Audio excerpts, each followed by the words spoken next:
okay? So you start coming in with myelin, normal action potential, comes into a node of Ranvier. But now you strip the myelin away, and now that action potential has to generate across this exposed axon, okay?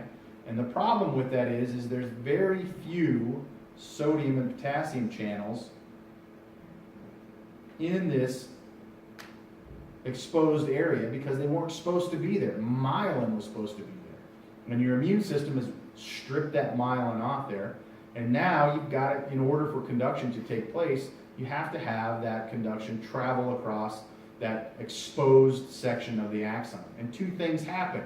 And you can see, first of all, now instead of quickly going from node to node, boom, boom, here, okay? Now this axon gets to here, and now it's got to travel all the way down this exposed axon.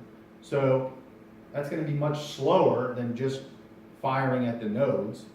But the other thing that happens, and you can see this is a great diagram, but you see the intensity of that axon, or the action potential, decreases as it goes down, okay? You can see that it's turning from a bright red here at this end to a pink color, which is indicating that the intensity is going down. You can see it's getting smaller, but the current leaks out of the axon because that insulator of myelin is no longer there. So it slows down and it leaks out. The next node here is ready to go. And if this current gets to there and has enough voltage to fire these sodium-potassium channels, the action potential will continue to travel down the axon. If the intensity or the voltage is not high enough, okay, it's not going to fire these nodes. And what happens to that action potential? It stops. Okay? So you get conduction block. Now, you may be saying, move my little finger. Okay?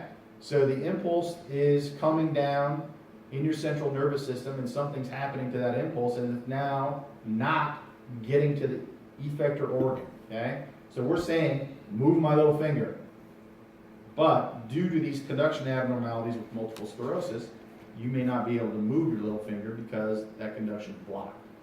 Okay? Does that make sense? That's what multiple sclerosis does in the central nervous system. Okay? So it's in the brain and spinal cord. And if you have just a little section of it, if let's say the multiple sclerosis only affected this, that wouldn't be very problematic probably, because if you had myelin still in place here, you could probably get through that. But now let's say if you expose long sections of this axon and strip the myelin off, is that going to have a profound effect on how action potentials are transported down that axon?